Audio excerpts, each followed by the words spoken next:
सतलोक के मालिक कबीर परमात्मा के पाने की आपको विधि बताते हैं।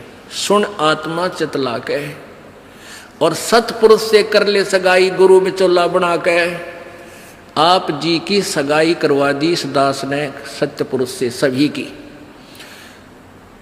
और सगाई होगी तो ब्याह भी होगा, और ब्याह होगा तो पति के घर भी जावांगे। और जिनका कितने सगाई ना कुछ सलसलाए नहीं है, वो तो कंवारी हैं, तो वो जाएंगी क्योंकि वो तो यहीं रह जाएंगी, अभी यहीं रहेंगी। हाँ, लेकिन सभी को चाहिए कि अपना इस तरह प्रोसीजर अपनावें, यानी गुरु की शरण में आवें, परमात्मा से संबंध जोड़े, नाता जोड़े।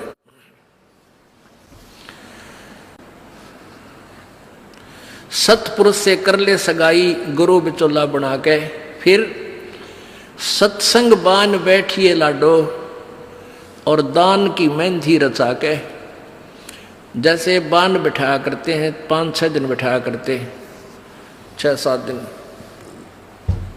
तो परमात्मा कहते हैं वहाँ वो तेल चढ़वाता है, वो बान नहीं, इस सत्संग रूपी बान में यहाँ बान बैठो, यहाँ आओ, ये राम नाम का तेल चढ़ावांगे आपके, और फिर आपका रंग रूप निकल जाएगा, यानी आपके अंदर परिवर्तन आएगा। तो क्या कहते हैं, सत्संग बान बैठिए लाडो और दान की मेहंदी रचा के। ये लाल हाथ करने से कोई लाभ नहीं है, इन हाथों की मेहंदी दान है। 2 पैसे अपनी कमाई में 10वां अंश गुरु को दीजिए और जीवन जन्म सफल कर लीजिए। और 5 गहने पैर सुहागन, शील, संतोष, विवेक, दया, आधीनी, विनम्रता, और सतनाम की बिंदी लाके जैसे टिक्की लगाते हैं, कहते हैं तेरा मूल मंत्र ये सतनाम हो, ये सच्चा नाम 2 अक्षर का जिसमें एक ओम और एक तत् है, ये त्रिबिंदी हो, यानी तेरा ये खास सबसे पहले दिखाई दे कि ये सतनाम उपासी है। आत्मा परमात्मा को जब प्यारा लगेगा तो जब स्वीकार करेगा। और फिर क्या कहते हैं, प्रेम की लाली ला कै सुरता क्यों ना पति रिझावे है। ये लाल ओठ करने से कोई लाभ नहीं है, ये तो मूर्खा के काम है। पहले कोई भी ऐसी क्रिया अच्छे घरों की बहन बेटियां नहीं करते थे। इस नकली सी सिनेमा ने, इन टेलीविजनों ने ऐसा भट्ठा बैठा दिया कि सबको एक सत्र पर गली में ला खड़ा किया। गांव घर में ब्याह होता है, पहले कंजरी नाचा करती, हिजड़े नाचा करती, ये वैश्याएं नाचा करती थी। अब बहु अच्छे घरों की बहू बेटियां सरेआम गली में डांस करती हैं, ऐसा बूंदा लाल थोपड़ा करके। तो क्या ये अच्छे कर्म है? ये नहीं करना चाहिए। एक सभ्यता से रहना चाहिए। हम इंसान है, वो तो एक समाज का जो बिगड़ा हुआ रूप होता था वो इस तरह की बकवादियाँ किया करते थे। तो ज्ञानहीनता, मर्यादाहीनता, निर्लज्जता इतनी बढ़ गई समाज में, इसको भी अब सेट करना है। तो कहते हैं प्रेम की लाली ला के, प्यार तो बोला सब बान भाइयां थे, सभी भक्तों से, समाज में वो भी कोई बगैर उपदेशी भी रिश्तेदार है, सबसे मृदु भाषा से प्रयोग करे, मीठा बोले, प्यारा बोले, ये तेरी लाली है, ये तेरे होठों की शोभा है। फिर कहते हैं जाप अजप्पा जप के अपना दहेज बना लिए। ओह, ये भक्ति की कमाई जो श्वास उश्वास से ये अजप्पा जाप कहलाता है। कहते इसका जाप करके तू अपना ये दहेज बना, यानी धन जोड़ ले जो आगे लेकर जाना है। दहेज जो अपने पति के घर लेके जाना है। पहले एक कुरीति थी कि जो लड़की घना धन लेकर आती थी दहेज का, उसका आदर पूरा परिवार करता था। ऐसे हमारे हम भ्रमित थे, अज्ञानता थी। तो उसी दृष्टिकोण से ये कहा गया है कि जैसे अच्छा ज्यादा दहेज लाने वाली बहु पुत्र वधू अपने ससुराल में आदर सत्कार पाती है, ऐसे ही तू डट के भजन कर, घना दहेज बना ले। सत्य अजप्पा जाप का, अजप्पा जाप जप के अपना दहेज बना लिए, अनहद बाजा बाजन लागे फिर खुशी बना लिए। ओह, जैसे लड़की का पता लग गया कि आज ब्याह है, लड़की की का आज विवाह है। अब कई बच्चे बकाया करें, न्यू कहेंगे ए तेरी बारात आ गई, और फिर न्यू कहें कोई ना आई क्यों ना जीवरी है, यानी उसने खिजाया करते हैं। तो फिर वो लड़की सोच लेती है बांधन दे ले भौंके जाएंगे।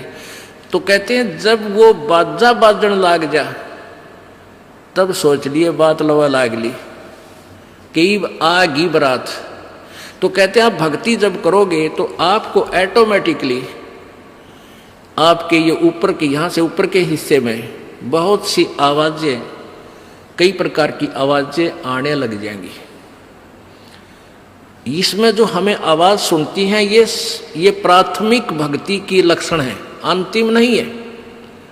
हाँ, ये भी सुननी चाहिए, सुनेंगी, आपको अवश्य सुनेंगी, ना चाहते हुए भी सुनेंगी।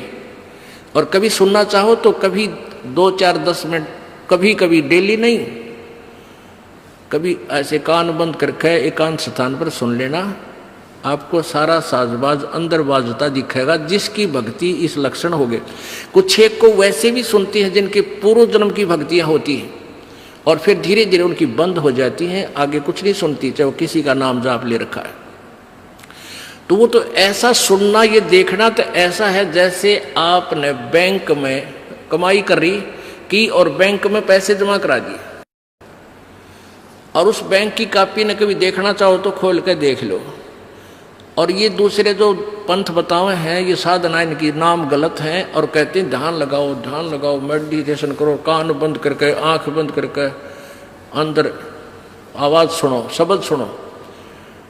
ये कोई फायदा नहीं। अब जैसे धंधा करता नहीं और बैंक में जब पूर्व जन्म की पहले की जो डिपॉजिट है 20-30 हजार, उसने रोज देखे जाने कहा 20,000 है, और 20,000 में काम तो ना चले, फिर वो निकलवाने भी उसी में तो पड़ेंगे, वो एक दिन जीरो हो जाएंगे।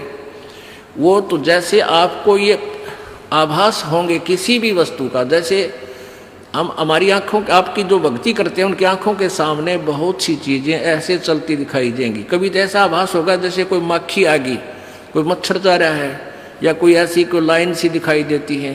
तो ये आपकी भक्ति की कमाई है, प्रतिफल आपको दिख रहा है।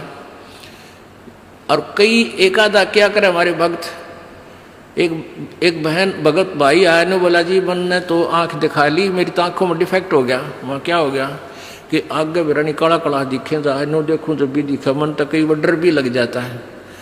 और डॉक्टर का इसका ऑपरेशन करेंगे, रमा भले आदमी क्यों आंख फुड़वावे, ये तेरी भक्ति की कमाई दिखाई दे रही है, तेरी जो बैंक में जमा कराए हैं वो कॉपी में दिखे तेरे को। ये तो भगवान आत्मा ने दिखेंगे बेटा, जिनकी कमाई शुरुआत हो चुकी है। जेता अंजन आंजिए चश्मों में दिखंत, नु बोला सचमुच में, कहा सचमुच है, फिर खुश हो गया, तेरा गजब भैया। तो ये जो सामने दिखाई देते घबराना नहीं, बहुत से भ्रमित हो जाते हैं क्योंकि बार बार ये दास नहीं बता पाता आपको। तो प्रत्येक सत्संग में आओगे तो कभी ना कभी हर पहलू पर विचार विमर्श दिया जाता है। तो घबराना नहीं है, ये आपकी आंखों के सामने कोई वस्तु दिखाई देगी, वो आप ही बताओगे, दास बताओगा तो तुम झूठ भी बोल दोगे। तो वो आपकी जितनी कमाई है वो अपने आप बढ़ती जा रही है, उसका लेवल बता रहा है। तो ऐसे अंदर आवाजें आएंगी, कई प्रकार की आएंगी, और उनमें से एक न्यारी आवाज आएगी, एक मुरली की आवाज आएगी। और वो मुरली, वो आवाज जो है, जो इसमें पिंड में जो आएगी वो यहीं तक की है, ये महास्वर्ग तक की है। और जो वास्तविक धुन, वास्तविक जो आवाज है वो इस अंड और पिंड से पार है, वो सतलोक में है। वो वहां जाकर आपको वो बात बाहर सुनाई देगी। यानी इस शरीर से एक जब आत्मा भक्ति से परिपूर्ण हो जाती है तो इस शरीर से बाहर भी हो जाती है।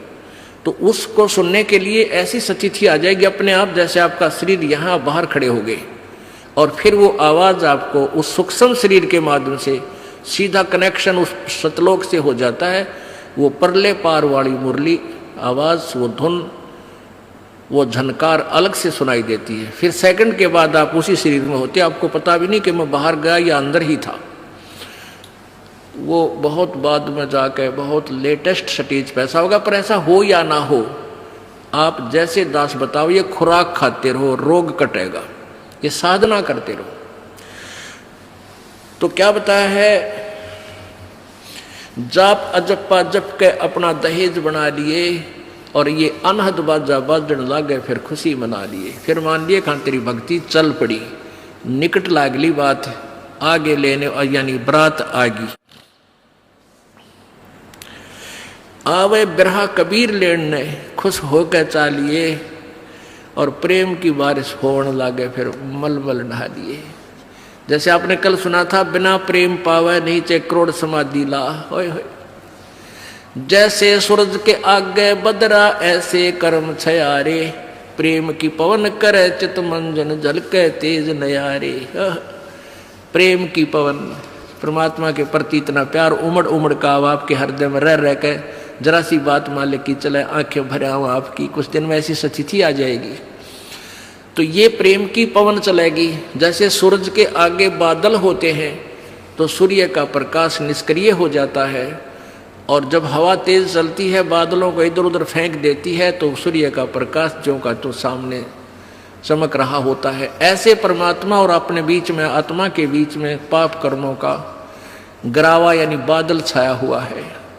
इस प्रेम की यानी सब भक्ति जो क्रिया आपकी होंगी, दान करता आदमी को इतनी खुशी होती है उस दिन कोई ठिकाना नहीं। और 10 रुपये चोरी कर ले, आत्मा खुश नहीं हो सकती, चाहे 20 लाख चोरी कर ले। और 10 रुपये, 20 रुपये, 1000 रुपये, 2000 रुपये आप दान करने की चेष्टा करते हो, पहले उमंग भर लेती है, और दान करे पाछो तो न्यारी खुशी होती है। तो ये तो क्या बताते हैं, ऐसे जो सब क्रियाएं आपसे कराई जा रही हैं, इनका उद्देश्य है कि आप में इतनी विनम्रता, इतना प्योर हार्टेड हो जाओ आप कि मालिक के प्रति जरा सी भी चर्चा चला आँखों में पानी आने लग जा, गदगद हो जा। कहते हैं प्रेम की पवन करे चित मंजन फिर झलके तेज नयारे। तो यहाँ क्या बताया है कि प्रेम की बारिश होने लगे फिर मलमल नहा लिए, यानी ये लक्षण बता रहे हैं एक भक्त में रह रहकर ऐसे लक्षण आ जाएंगे। एक बुढ़ा आवे मेरे पास, नाम ले रखा उन्होंने साल भर से। वो कहता है जी मैं नाम जपन लागू, मैं रोने लग जाऊं, मेरा रोना बंद कर दिया। राम तो रोना शुरू करवावा तो बंद करवाना आवे, ये तेरे भाग जा गिरे भले आदमी, नो कहना शर्म आवे, लोग नो कहीं अच्छा आदमी नाम नहीं लागे तो माई लोग की सुनेगा तुम्हारी सुनेगा, नो बता। तो इसे ओपन कर्मी प्राणी है, बुढ़ा आदमी 65 साल का होगा, भगवान का नाम मिल गया, पिछले संस्कार से ही होता सारा कुछ। और ईब नो का नाम लेने लग गो, मैं तो रोने लग जाऊँ। अरे तेरा जी भी भगवान ये सब ने देसा रोना हमारे भगता ने, आँखें में पानी आवे, मालिक की चर्चा हो, ना द्वेष हो, ना राग उठे, ना कोई चोरी करने जी करे, ना कोई जारी करने जी करे, ना बुराई मन में आवे, ये ऐसा जो धुन लग जा। फिर कहते हैं सार शब्द का सुरमा गा लिए, जब पति न भावे। सार शब्द यानी जो असली मंत्र आपको दिया जाएगा वो सुरमे जैसा होगा, वो एक न्यारी आपकी जो है ना पहचान बनेगी, उस पर न्यारी जो है ना अलग से आपकी एक और सुंदरता बनेगी, यानी परमात्मा को आप और उस मंत्र सहित और अच्छे लगोगे जिनके पास ये तीनों मंत्र होंगे। कहने का भाव ये, आदिन्नी की मांग बरा ले तो चलिए नाड़ झुका के, विनम्रता, अभिमान खत्म हो, विनम्रता आवे, और सबके साथ प्यार से बोले, आकड़ नहीं पाड़े, ये लक्षण हो जाने चाहिए आपके अंदर। आदिन्नी की मांग बरा ले, ये जो मांग आप सिंदूर डालते हैं ये आदिन्नी तेरी मांग है, और चलिए नाड़ झुका के, यानी नम्रता से रहना, नाड़ झुका के चलना, नम्रता से पेश आना। और संत समागम बरात तेरी तन ले जावेगा ब्याह के। अब ये सत्संग रूपी बारात है, आत्मा को यहीं से श्रृंगारा जाता है, यहीं से इसको तैयार किया जाता है, ज्ञान सुनाया जाता है। तो ये परमात्मा, सत्संग आने वाली आत्मा ही परमात्मा के पास जाएगी, यानी ये बरात वाले ही, बरात ही समझो उस मालिक की। संत समागम बरात तेरी तन ले जावेगा ब्याह के, सुरत नृत है डोली तेरी। सुरत और नृत ये आत्मा इनके साथ चलेगी, और बैठ सुन शिखर में जाकर यानी सतलोक में जाकर बैठ गया। और मकर तार का खेल कांगना अलल ध्यान दचा के। अब कांगना खेलते हैं ना, जैसे यहाँ एक मोटा बांध जा, दूसरा मोटा बांध जा रहे नाला, और कई गांठ ला दें, फिर नो कहेंगे वो देवर खोल लेगा इसने, कांगना खेल लेंगे ना खुल जा, उबरण के फंड होया करना लंबा चौड़ा सिस्टम।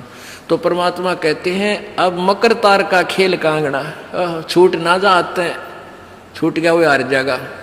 तो उस मकर तार का ऊपर से जब आत्मा यहाँ से चलेगी, परमात्मा कई तरीके से इसको कहीं किसी स्थान पर किस तरीके से आपने जाना है, तो आप कभी एक आध बार कभी ध्यान वैसे ही कुदरती लग जाता है, बैठ जाते हैं, कभी आंखें खुली है तो भी बंद हो जाती हैं। और कई बार ऐसा होगा कि एक मकड़ी के तार जैसा आपको लंबा स्ट्रेट बहुत, उसका कोई और छोर आप नहीं देख सकोगे, ऐसा तार सा नजर आएगा, उसको मकर तार कहते हैं। उसके साथ लग के आत्मा जैसे मकड़ी उस तार को पकड़कर ऊपर चढ़ जाती है, ऐसे वो मकर तार का आपको दिखाई देगा जब चलेगी यहाँ से आत्मा संसार छोड़ के। तो एक मकर तार का मार्ग आपको मिलेगा, उसके साथ चलना, उसको छोड़ना नहीं, तो उधर नहीं जाना, नहीं तो मार खा जाएगी।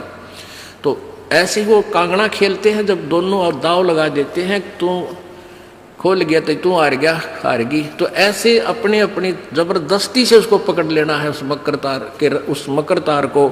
मकर तार माने मकड़ी का तार। ऐसा एक रास्ते में आपको ये गाइडलाइन होगी कि इसके साथ साथ चल, भ्रमित ना होना सतलोक जाने के लिए।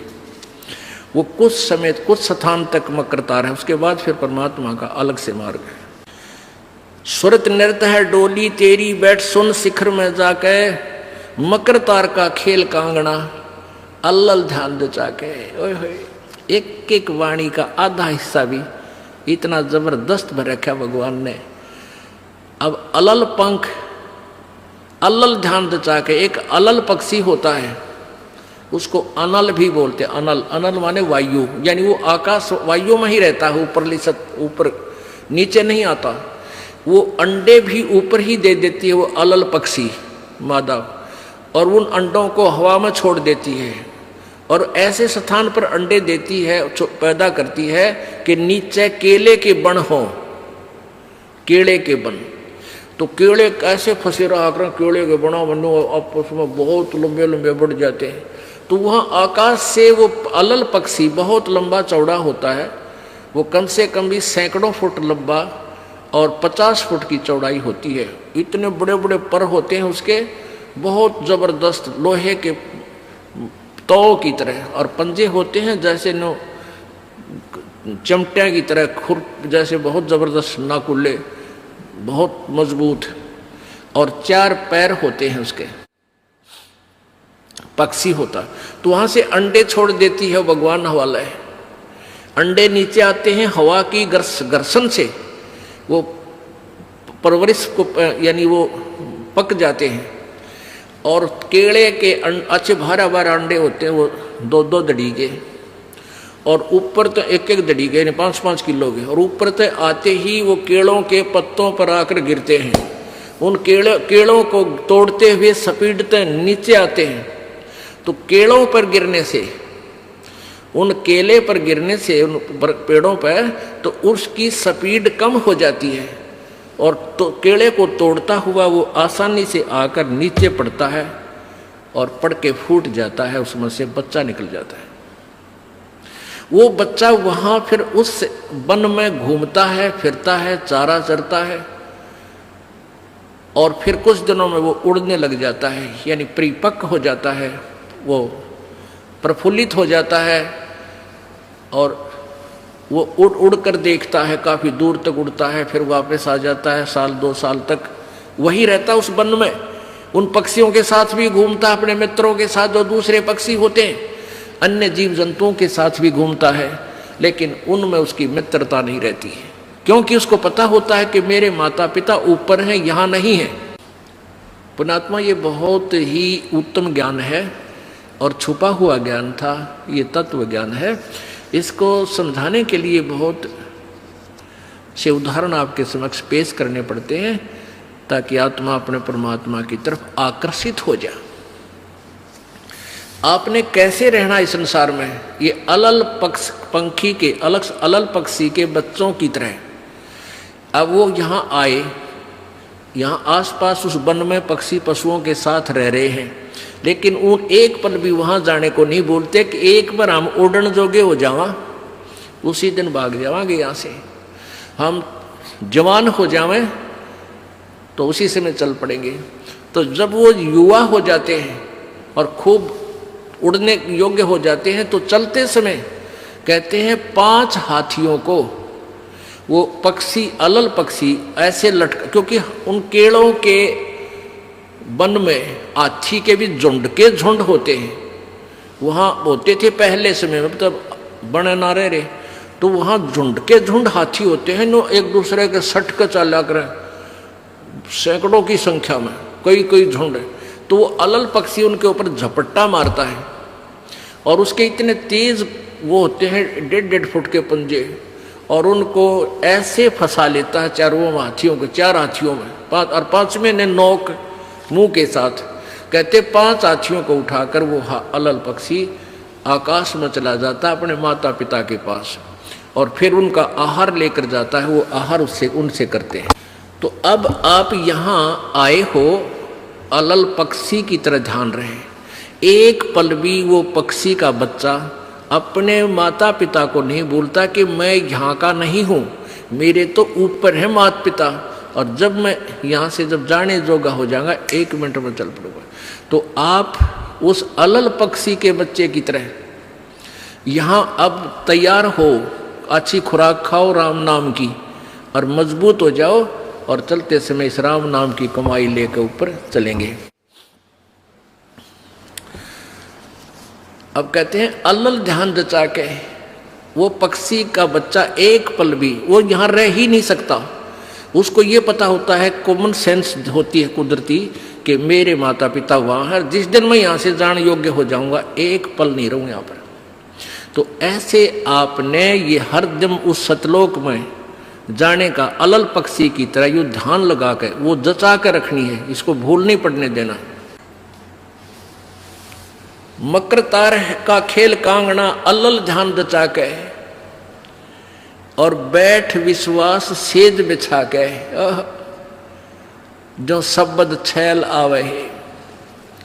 अपने आत्मा कह कबीर सुनो भी साधो, मैं तो हूं विश्वास में। जो क्रिया जो साधना आपको बताई जाती है, वो साधना वो है जो सब सदग्रंथों में प्रमाणित है, और वो है जिन महापुरुषों ने परमात्मा पाया उन्होंने भी यही क्रियाएं की।